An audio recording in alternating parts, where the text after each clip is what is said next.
요즘은 경험과 이미지가 곧 브랜드가 되는 경험 비즈니스 시대가 도래했습니다. 예전에는 소비가 완성된 재화와 또 이 서비스를 구매하는 것이었다면 지금은 소비 행위를 둘러싼 경험과 그리고 그 느낌, 이미지가 중요해진 시대입니다. 스위스에 여행을 간 소비자가 유럽의 지붕 융프라우에서 컵라면 하나를 먹었다. 라면 맛 자체보다는 새벽부터 일어나 눈보라를 헤치고 서리빨 같은 칼바람을 온몸으로 이겨내며 정상에 오른 뒤 설원 뒤편에서 뉘엿뉘엿 지는 해를 바라보며 뜨거운 국물을 들이마신 감미롭고 행복한 추억을 기억할 것입니다. 그것이 라면의 이미지가 되겠고 경험을 통한 브랜드가 되겠죠. 우리가 잘 아는 화장품 브랜드 벌치비, 저도 오늘 바르고 왔는데요. 비즈왁스를 이용해서 양초를 팔기 시작하면서 탄생한 벌치비는 자연에서 온 제품이라는 컨셉을 내세웠습니다. 전 세계인이 사랑하는 비즈왁스, 립밤을 대표로 다양한 친환경 제품을 만들어내고 있습니다. 뭐 셔퍼스트롱마트 가면 립밤은 다 벌칩이에요. 종류도 다양하고. 사람들은요, 먹는 것, 특히 요즘 시대에 우리 몸에 바르는 것은요, 최대한 순결하고 좋은 재료로 만들어서 우리 몸에 좋게 쓰려고 하는 것에 돈을 아끼지 않습니다. 벌츠비는 2017년 I'm not synthetic, 나는 절대 인조가 아닙니다. 캠페인을 론칭하면서 자연스럽고 당당한 여성들이 벌츠비 제품을 사용하는 영상을 선보입니다. 그리고 나는 자연에서 태어났습니다. 나는 투명합니다. 나는 인조가 아닙니다.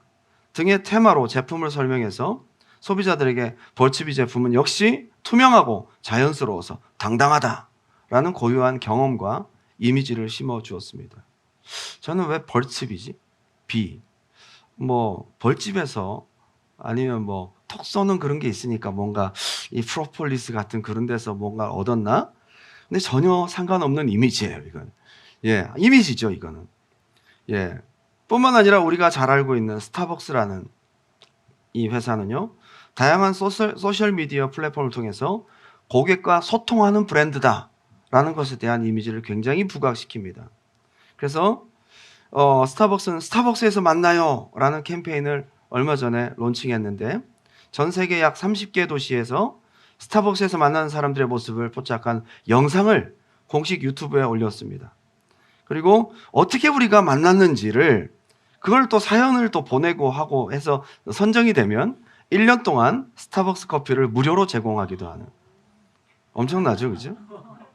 그 결과 수많은 사람들의 이야기가 스타벅스에서 만난 이야기로 전파되었고, 스타벅스는 만남의 장소이고 소중한 인연이 생기는 곳이다라는 이미지를 심어주게 된 겁니다.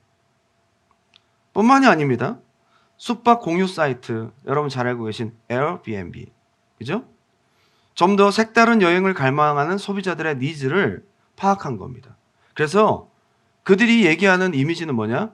여행은 살아보는 거야. 여행은 한번 살아보는 거야, 현지인처럼. 그런 광고 컨셉의 마케팅을 세웠습니다. 그래서 여행하면 호텔 예약, 잠깐 왔다 가는 그런 것이 아니라 소비자들의 머릿속에 현지인의 집이라는 대안을 통해 여행에 대한 새로운 컨셉을 제시했고, 그 지역만의 특별한 액티비티도 적극 연동을 하면서 에어비앤비의 이미지를 경험으로 보여주게 된 거죠. 요즘 이런 것 때문에 사실 그 지역 사람들이 굉장히 힘이 듭니다. 에어비앤비가 워낙에 수익이 좋으니까 사람들이 전부 집을 만들어서 전부 집을 무리해서 사서 그걸 어떻게 합니까? 전부 에어비앤비로 돌리면 월세보다 낫다 이거예요. 그래서 지금 뉴욕이나 주택난이 심각한 여행지에서는 최근 에어비앤비 사업을 제한하기까지 하고 있습니다. 그뿐이 아닙니다. 이제 만들어진 제품을 판매하는 수많은 기업들도 자기들만의 브랜드만의 어떤 가장 좋은 장점을 어떻게 하면 이미지로 심어줄 건가. 그걸 딱 생각하면 자기들의 이미지에 브랜드 이미지가 있잖아요. 그걸 전달하고 각인하려는 몸부림이 느껴집니다. 우리 브랜드는 이거야 라는 제품의 특징뿐만 아니라 담아주는 쇼핑백 포장 하나에까지 신경을 쓰고 있다는 거예요. 저는 오늘 우리가 읽었던 본문을 그러한 관점에서 살펴볼 필요가 있다고 느낍니다. 오늘 우리가 읽었던 본문, 하나님이 당신의 백성들에게 허락하신 하나님 계신 성전의 모습을 자세하게 묘사하고 있습니다. 특별히 이스라엘이 지은 최초의 성전인 솔로몬 성전을 통해서 하나님은 그 성전을 짓고 그 성전을 드나드는 백성들에게 그 성전 속에 하나님의 중요한 특징과 하나님의 어떤 분이신지에 대한 속성을 소개하려고 하시는 겁니다. 오늘 본문은 성전 내소의 모습을 디테일하게 소개하고 있습니다. 그냥 보면 성전을 이렇게 지었구나 하고 지나갈 수 있겠지만 이 성전의 이미지를 주신 하나님의 컨셉을 보면서 성전을 찾는 모든 하나님의 백성들에게 하나님의 어떤 분이신지를 소개하고 이미지를 부각시키면서 어쩌면 이 성전의 이미지는 하나님이 자기 백성들에게 하는 자기소개 같은 것입니다. 성전에 계신 하나님은 어떤 분이실까요? 오늘 제가 이 본문을 읽을 때 많은 분들이 걱정스럽게 저를 쳐다보는 것 같습니다. 목사님이 오늘 이 본문으로 무슨 설교를 하시려고 하시나. 열왕기상에 소개된 솔로몬의 일대기에서 솔로몬의 일대기는 1장부터 11장까지 있는데 5장부터 9장까지가 거의 반에 해당되는 것이 성전 건축과 관련된 스토리예요. 그만큼 솔로몬 역사의 가장 중요한 업적이었기 때문에 이렇게 많은 부분을 소개하고 있지 않나 생각합니다. 오늘 본문이 이렇게 시작합니다. 열왕기상 6장 14, 15절 다 같이 한번 읽어볼까요? 시작! 솔로몬이 성전 건축하기를 마치고 백향목 널판으로 성전의 암벽 곧 성전 마루에서 천장까지의 벽에 입히고 또 잣나무 널판으로 성전 마루를 놓고 아멘. 성전 건축하기를 마치고 그래 놓고는 또 뭔가 시작되고 있어요. 지금 14절은 성전의 외형적인 모습이 갖춰진 겁니다. 성전의 틀이 갖춰진 거고 15절부터 이제 성전의 인테리어 공사가 시작된 거예요. 그게 지금 36절까지 다 끝까지 지금 그렇게 소개를 되고 있습니다.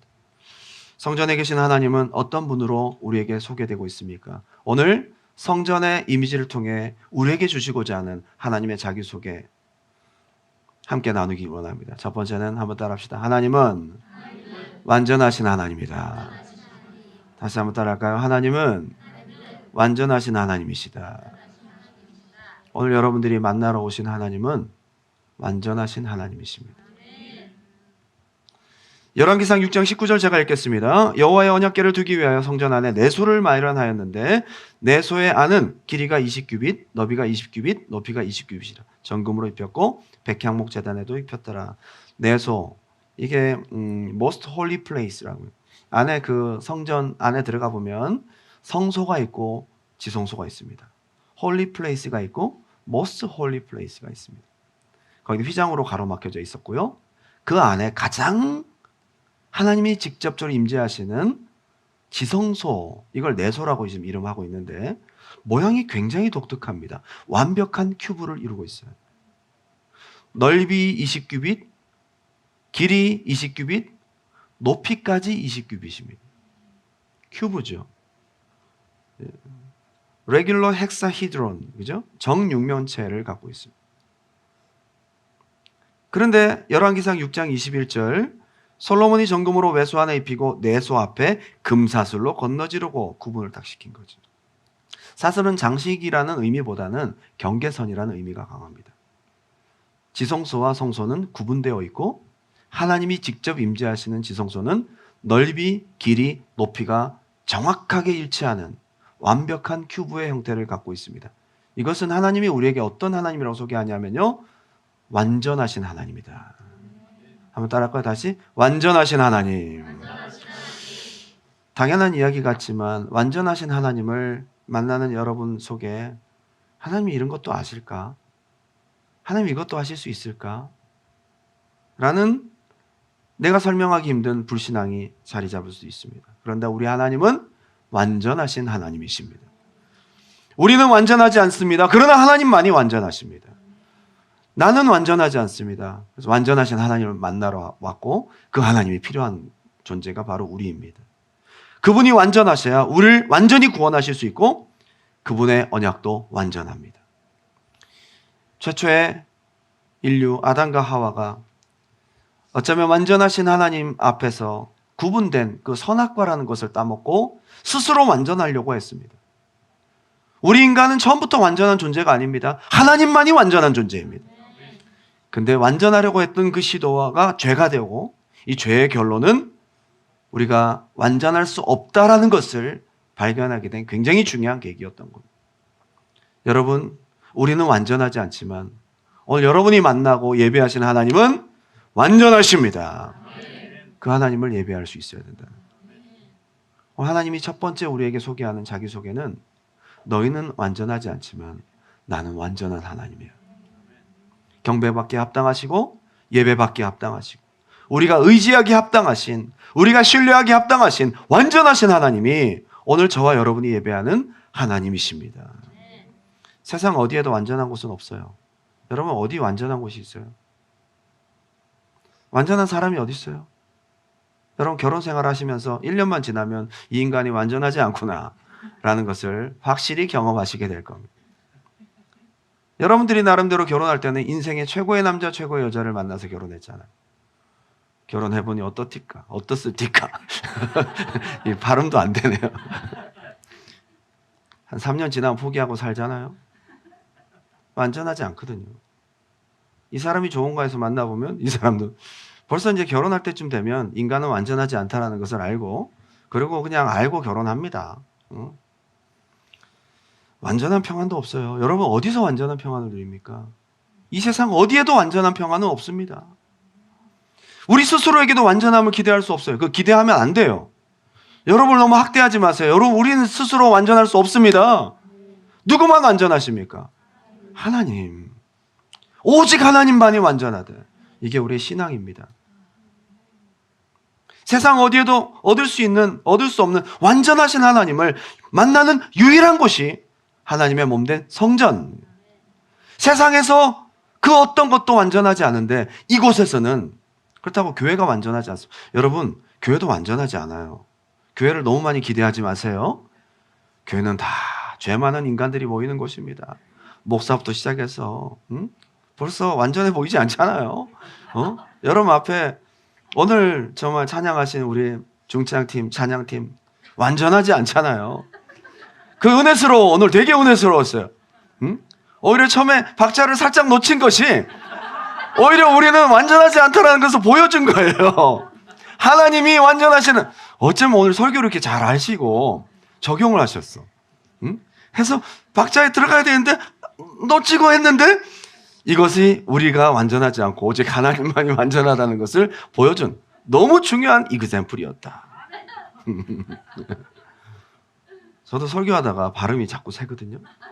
여러분에게 약속의 땅을 들어가라고 얘기해. 자꾸 약속의 똥이라 그래가지고. 약속의 똥을 얻으시기 바랍니다. 저도 자꾸 발음이 새고 완전하지 않거든요.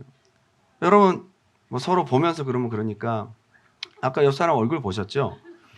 완전하지 않은 인간들끼리 우리가 함께 모여서 예배드리는 거. 그런데 누구만 완전하세요? 하나님만. 여러분, 이거 너무 당연한 것 같잖아요. 근데 우리가 세상에 기대가 너무 많아. 너무 사람의 기대가 많고요. 여러분의 소망과 여러분들이 하고자 하는 것에 대한 기대가 너무 많다는 거예요. 우리가 하나님만 기대해야 될 줄 믿습니다. 이것이 하나님이 우리에게 소개한 첫 번째 자기소개입니다.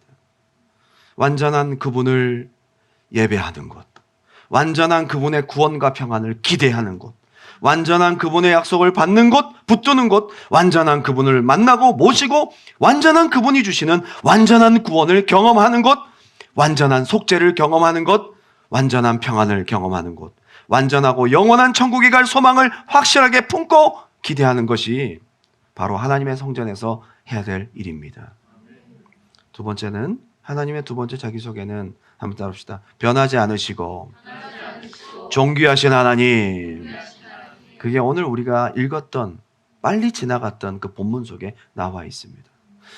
열왕기상 6장 15절 16절 다 같이 한번 읽어볼까요? 시작. 백향목 널판으로 성전의 암벽 곧 성전 마루에서 천장까지의 벽에 입히고 또 잣나무 널판으로 성전 마루를 놓고 또 성전 뒤쪽에서부터 20규빗 되는 곳에 마루에서 천장까지 백향목 널판으로 가로막아 성소를 만들었으며, 지금 여기 사용된 재료는 최고의 재료를 사용했습니다. 뭐 사치의 측면이 아니라, 성전에는 뭐 사치의 측면이 아닙니다. 하나님이 계신 성전 내부를 재료를 아끼지 않았다. 그 풍성한 재료 또한 하나님이 제공하셨는데 뭘로 했느냐? 백향목 널판으로 했다. 수인목입니다. 가장 비싼 수인목이 그때 백향목이었는데, 기둥은 만들기가 쉬워요. 조금 작은 백향목을 잘라서 깎으면 되지만 널판지는 구하기가 어렵습니다. 일단 백향목 사이즈가 둘레가 10m 이상 되는 큰 백향목이 돼야 되고요.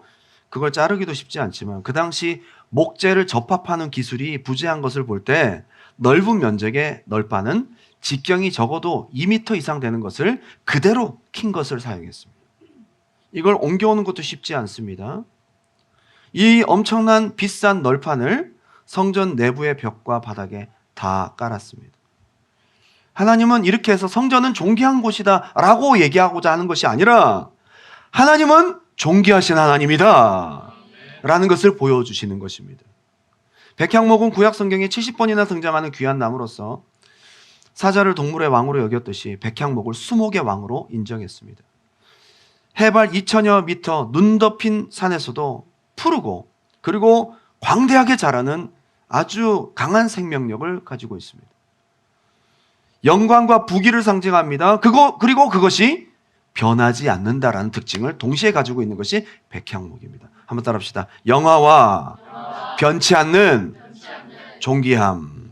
이것이 백향목의 상징이에요. 그래서 백향목을 이렇게 깔았다는 것은요, 하나님이 어떤 분이신지를 우리에게 소개하고 있는데, 그분은 존귀하고 영광스러우신 분일 뿐만 아니라 그분은 생명 있으신, 변하지 않는 하나님이시다. 시편 92편 12절부터 제가 읽습니다. 의인은 종려나무같이 번성하며 레바논의 백향목같이 성장하리로다.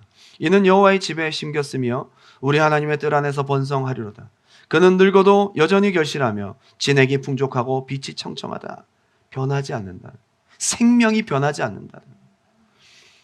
번성함과 생명력이 변하지 않는다. 변하지 않는 분은 하나님밖에 안 계세요. 열왕기상 6장 21절, 이제 금을 얘기를 합니다. 솔로몬이 정금으로 외소 안에 입히고 내소 앞에 금사슬로 건너지르고 내소를 금으로 입히고 온 성전을 금으로 입히기를 마치고 내소에 속한 제단의 전부를 다 금. 와, 정말 최고의 재료. 백향목 널판뿐만 아니라 금으로 전부 그 위에 덮었어요. 가장 중요하고 값비싼 재료임에는 금이 우리 의심할 여지가 없을 겁니다. 금은 어떤 것을 상징하고 있느냐? 빛과 순전함을 상징합니다. 금은 썩지도 변하지도 않는 불변성을 상징합니다. 이게 지금 성전에서 상징하는 금의 의미입니다. 그 가치는 찌그러져도 뭉개져도 변하지 않습니다. 금은 화폐로 활용할 만큼 시대를 초월하여 변하지 않는 가치를 상징하고 있습니다. 여러분, 이 세상 다 변해도 하나님은 변하지 않습니다. 하나님이 그런 하나님이라고 오늘 우리에게 소개하고 있어요. 세상에서 배신당하고 세상에서 믿었던 사람에게 상처받고 믿었던 직장에서 믿었던 환경 속에서 기대했던 미래에서 여러분들 오늘 마음에 상처를 입으신 분들이 계시다면 오늘 변하지 않는 하나님을 만나시길 바랍니다. 세상에서 주는 많은 풍요함은 변하고 그 가치가 낡아지고 없어지지만 하나님이 주시는 은혜, 하나님이 주시는 구원, 하나님이 주시는 약속, 하나님 그 자체는 가치가 쇠하지도 변하지도 않는다는 것입니다. 그분이 바로 우리가 섬기는 하나님이시다. 조직신학에서 전 신론, 이게 섹터별로 신학을 좀 깊이 다루는 것이 조직신학인데요. 하나님에 대한 신론에 대해서 하나님의 속성을 말할 때 불변성, 영원히 변하지 않는다는 속성을 갖고 계시다. 이게 우리 인간과 다른 비공유적 속성이라는, 하나님은 변하지 않는다는 거죠. 어떻게 영원히 늙지도 바뀌지도 않고 쇠하지도 않죠? 변하지도 않죠? 조직신학에서 하나님의 불변성을 이렇게 정의합니다. 하나님께서는 그분의 존재, 그분의 완전성, 그분의 목적, 약속 등에서 영원히 변함이 없으시다. 이미 무한, 완전, 영원하시기에 그 이상 발전하시거나 개선되시지 않는다.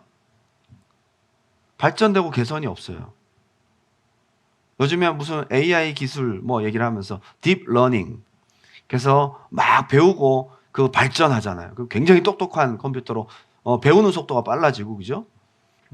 아무리 똑똑한 AI라 할지라도 변하잖아요.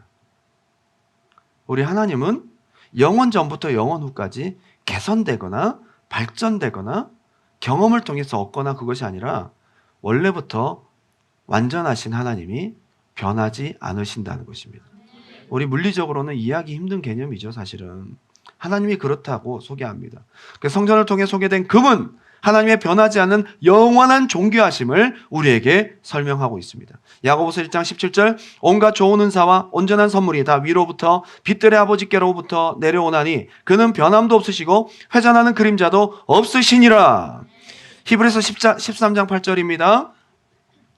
예수 그리스도는 어제나 오늘이나 영원토록 동일하시니라. 우리랑 다릅니다. 하나님은 우리와 다른 영원히 변치 않는 존귀하신 하나님이시다.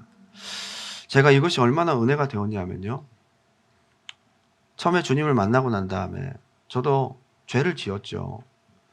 교회 생활 열심히 하다가 하나님과 멀어질 때도 있었죠. 야, 이제 나는 끝났구나. 이렇게 하나님 만나고 은혜도 받은 사람이 이렇게 다시 죄에 빠지고 주님을 멀어지고, 하나님 나 같은 거 사랑하실까? 원래 우리 사람은 3세판이잖아요. 한 번 잘못하면 용서해 줍니다. 두 번 잘못하면 그래도 용서해 줍니다. 세 번 잘못하면 아웃, 3아웃 체인지. 저도 하나님이 그런 줄 알았어요.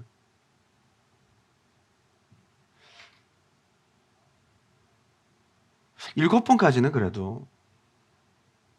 근데 8번째 넘어가면서 끝났구나. 나는 끝났어. 이제 하나님 앞에 볼 염치도 없어. 나는 염치도 없어. 예배 드리는 것도 미안하고, 뭐.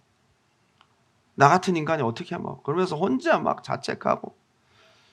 참, 근데 신기한 것은 하나님 앞에 나갈 때마다 처음 저를 만나 주실 때 그 모습이 변하지 않으세요. 우리가 그 하나님 예배하는 거예요.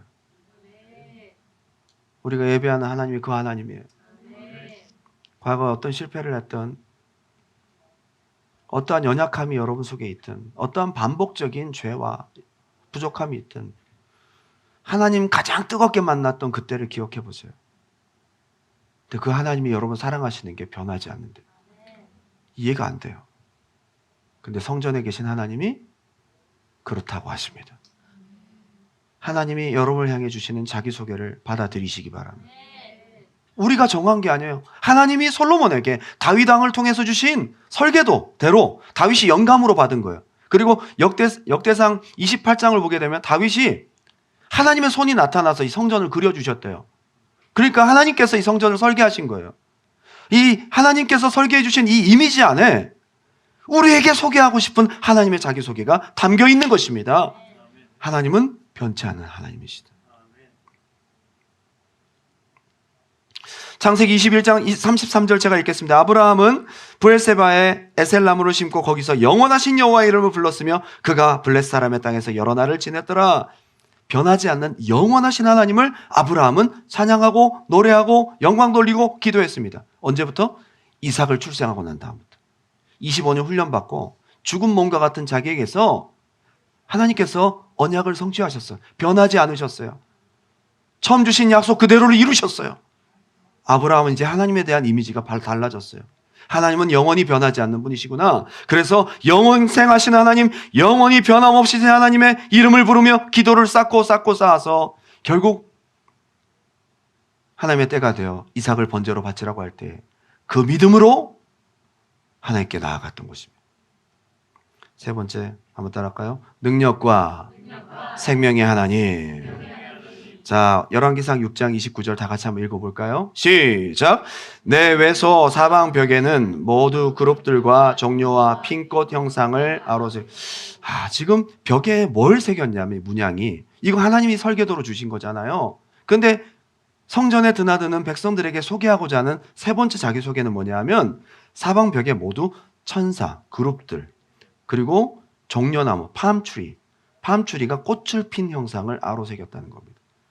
이 안에 하나님께서 우리에게 어떤 것을 설명하실까요?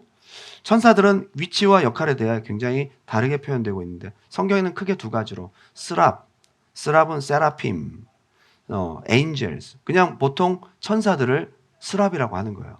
근데 여기 그룹은 조금 차이가 있는 천사들입니다. 체루빔이라고 하는데요. 불검을 가지고 있는, 그죠? 이 화염검을 가지고 있는 천사. 보통 하나님의 보좌를 상징하고 하나님께서 임재하실 때 하나님 보좌 주변을 지키는 호위 천사들을 말하는, 전투하는 천사들. 아마 우리가 추측하기에 미카엘 그룹이 아닐까 생각합니다. 이 그룹은 하나님의 보좌 주위에서 하나님과 함께하는 존재들로서 하나님의 영광과 신성을 드러내는 일을 하고 있습니다. 모세에게 성막을 만들게 했을 때도 그룹의 위치는 지성소 안에 있었습니다.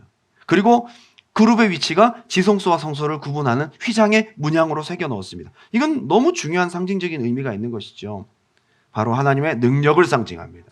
하나님의 권능을 상징합니다. 이 천사 하나가 얼마나 힘이 센지요. 히스기야 왕이 울면서 아수르에게 포위되었을 때 기도할 때에 그날 밤에 히스기야의 기도를 들으시고 이사야의 예언대로 천사 하나가 나와서 둘러싸고 있는 아수르 군대 18만 5천 명을 그날의 송장으로 만들어버려요.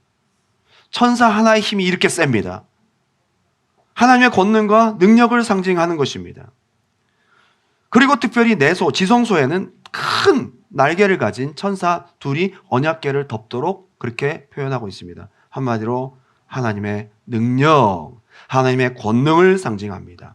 나는 할 수 없고 나는 부족하지만 은혜 베푸시고 능력을 행하시는 하나님을 만나는 곳이 바로 성전입니다. 하나님 만나는 곳입니다. 하나님의 능력이 있습니다. 여러분, 이 성전은 아무것도 없습니다. 보면 목사가 있고 강대상이 있고 그렇지만 이곳에는 보이지 않는 하나님이 임재해 계십니다. 그 하나님은 능력이 있으십니다. 그 하나님 만나는 거예요. 성전은 무능한 곳이 아니에요. 예배는 절대 무능한 예배가 아닙니다.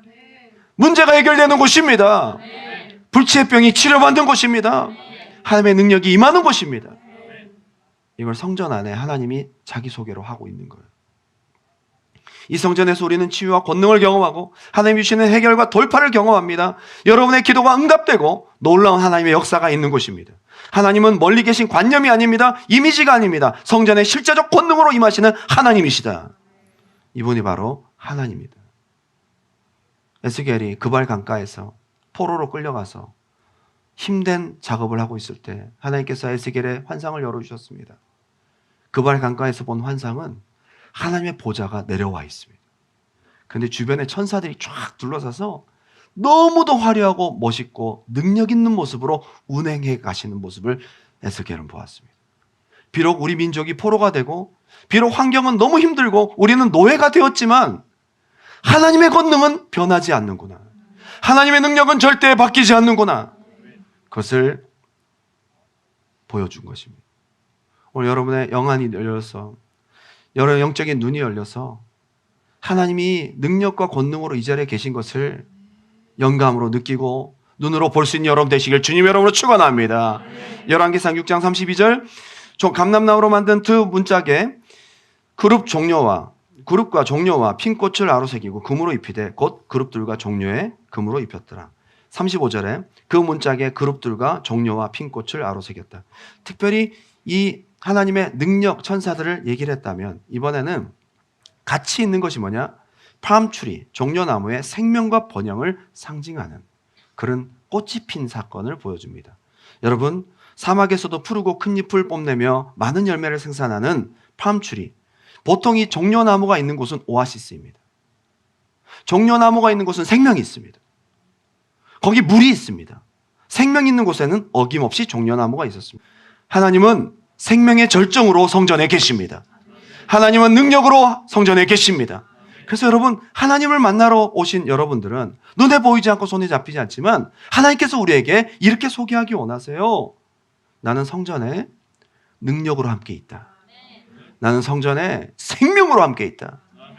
하나님만이 살리시는 분이십니다. 생명의 절정이십니다.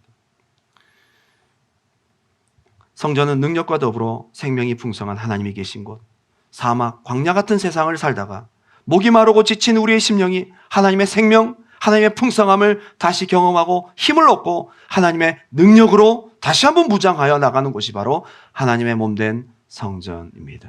마지막 네 번째 한번 따라할까요? 성전에 강력하게 임재하신 하나님. 마지막 우리에게 소개하는 하나님은 이 성전에서 임재하신 하나님이라는 거예요. 성전에 계시다는 거예요. 열왕기상 6장 31절 읽겠습니다. 내소에 들어가는 곳에는 감람나무로 문을 만들었는데 그 문인방과 문설주는 벽의 5분의 1이요. 감람나무로 만든 그 두 문짝에 그룹과 종려와 핀 꽃을 아로새기고 금으로 입히되 곧 그룹들과 종려에 금으로 입혔더라. 또 외소에 문을 위하여 감람나무로 문설주를 만들었으니 곧 벽의 4분의 1이며 그 두 문짝은 잣나무라. 성전에 들어가는, 이게 건물 전체로 들어가는 거기에 문설주는 프레임이에요. 문을 지탱하는 프레임을 감람나무로 만들었고 잣나무로 만들고요. 들어가서 그 안에 지성소, 완벽한 큐브 그 문은 모두가 다 감람나무로 만들었습니다. 감람나무는 영어로 올리브 트리예요. 올리브 트리. 올리브 트리는 뭘 생각하십니까? 기름이잖아요. 하나님의 영, 하나님의 영의 임재를 상징합니다. 특별히 과거에 7 등잔 때에는 7개의 그 등잔마다 올리브 기름을 통해서 불을 밝히게 되어 있었고 이건 하나님의 임재를 상징하는 상징물이었습니다. 그런데 참 희한하게도 성전은 겉에서 볼 때도 감람나무 이 틀이 있었지만 안에 들어가서 보니까 전체가 다 감람나무인 거예요. 성전의 초입에서도 하나님의 임재를 물론 느낄 수 있지만 어디에서 더 많이 느낄 수 있어요? 더 가까이 가니까. 더 내소로 가까이 갈수록 올리브 트리는 전체가 다 도면으로 되어 있습니다. 성전 바깥 외소로 들어가는 문을 지지하는 프레임 올리브 트리로 되어 있고요. 그리고 이 건물로 들어가서 하나님 가까이 가면 갈수록 더 가깝게 하나님 가까이 갈수록 올리브 트리는 전체 문에 발라져 있습니다. 하나님께 가까울수록 하나님의 영의 임재가 더 강력하다는 사실이겠죠. 성전에 그냥 들어오기만 해도 하나님의 임재가 있지만 하나님을 사랑함으로 더 간절히 나아감으로 여러분 앞자리에 앉아서도 물론 은혜가 되지만 여러분의 마음의 거리를 말하는 거예요. 하나님께 더 가까이 나오시기 바랍니다. 더 하나님 가까이 나아가기를 원하시기 바랍니다. 더 가까이 나아가니까 올리브 트리로 전체가 다 돼 있는 거예요. 기름 부으심, 하나님의 임재를 상징하는 것입니다. 이게 바로 감람나무를 쓴 하나님의 뜻입니다. 성전의 이러한 문양이 하나님의 뜻임을 실제로 보여준 성전 봉헌식 열왕기상 8장 10절입니다. 제사장이 성소에서 나올 때에 구름이 여호와의 성전에 가득하매 제사장이 그 구름으로 말미암아 능히 서서 섬기지 못하였으니 이는 여호와의 영광이 여호와의 성전에 가득함이었더라. 이미 영광의 구름이 임하기 전에 기름을 상징하는 올리브 트리로 문짝을 만들어 그곳에 하나님이 항상 임재해 계시다는 것을 이미 보여주셨습니다. 결론을 맺으면서 지난 금요일에 어떤 자매님이 예배 드리다가 받은 은혜를 저에게 나누어 주었습니다. 하나님의 성전이기에 이런 체험들이 가능한 것 같습니다. 그 얘기를 하고 마치겠습니다. 그 자매한테 허락을 받지 않았는데 저한테 카톡 메시지를 보낸 것을 함께 나눕니다. 지난 금요일에 있었던 일입니다. 목사님, 어제 받은 은혜가 너무 감사해서 나누고 싶어서 보내요. 쓰다 보니 길어졌는데 할 말이 많아서 죄송해요. 어제 말씀 듣고 꽤 오랫동안 고치지 못했던 저의 자질을 발견하고 고치게 되었어요. 어릴 때부터 저희 부모님의 관계로 인해 받은 상처와 늘 비교당하며 살았던 학창시절을 보내면서 어느샌가 자격지심과 자기 연민이 자연스럽게 생겼던 것 같아요. 늘 남의 눈치를 보며 사람들에게 잘 보이려고 애쓰고 때로는 앞과 뒤가 다른 제 모습을 보며 너무 불쌍해 엉엉 울기도 많이 울었어요. 취업 준비, 영주권, 짧은 가방끈, 외모, 신경장애, 성격, 나이, 모든 것들이 비교의식으로 찌들어 있었고 그 생각을 떨치기가 쉽지가 않았어요. 하나님께 기도할 때면 제게 주어진 삶이 이해가 안 되고 너무 원망스러워서 늘 신세한탄을 하고 싶지만 또 하나님 눈치가 보여 따지지도 못하고 괜찮은 척 하나님을 사랑하게 해달라고 기도했어요. 당연히 하나님을 사랑하는 마음은 생기지 않았고 그게 제 마음에 계속 정죄로 다가오며 괴로워하고 아파했던 것 같아요. 요 며칠간 그렇게 기도하고 나니 문득 나는 하나님에 대해서 얼마나 알고 있나, 내가 하나님을 인격적으로 만난 적은 있는지 의문이 들었고 금요일 새벽에 아침 큐티 묵상을 하면서 나도 생명의 하나님, 주권자이신 하나님을 더 알고 싶고 만나고 싶다는 소망이 확 생겼어요. 여러분, 이런 마음이 생길 때 하나님께 가까이 나아가야 되거든요. 이럴 때 성전에 오셔야 되거든요. 그렇게 금요 예배 때 간절한 마음과 소망을 가지고 예배를 드렸고 말씀 가운데 농사가 안 되는 그랄 땅, 추악한 과테말라 땅이 제게 제 끔찍한 주변 환경처럼 느껴졌어요. 하나님께서는 제 내면의 변화만 오로지 주목하고 계시는데 저는 그런 하나님의 음성을 무시하며 불안한 미래와 만족스럽지 못한 환경만을 원망하고 있었던 거예요. 말씀을 드리며 내내 회개하고 눈물을 멈출 수가 없었어요. 그리고 그 후에 하나님께서 분명하고 강한 음성으로 이 모든 과정이 제가 하나님이 보시기에 가장 아름다운 모습으로 다듬어져가는 과정이라고 말씀해 주셨고 제 쓴뿌리들이 확 드러나며 하나님이 버리라고 하시면 버려야겠다는 결단을 하게 되었어요. 이 자매가 하나님을 더 깊이 만나야겠다는 마음속에 결단을 가지고 성전에 나와 하나님 앞에 가까이 나아가 간절히 기도할 때에 그 전에 듣지 못했던 하나님의 임재와 음성을 듣게 된 겁니다. 어디에서 이런 일이 있죠? 하나님의 성전에서. 하나님이 계신 성전에서. 우리 눈에 보이지 않고 손에 잡히지 않지만 하나님은 계십니다. 임재에 계십니다. 이 시간 여러분들이 끝나고 우리가 찬양하고 기도할 때에 하나님은 여러분 앞에 계십니다. 이 자리에 가득 계십니다. 그 하나님 앞에 여러분의 문제와 어려움들을 토로하며 하나님의 생명과 은혜와 사랑과 응답을 갈구하며 나아갈 때에 우리 하나님은 살아 역사하셔서 여러분을 만나주시고 말씀하시고 역사하실 줄 믿습니다.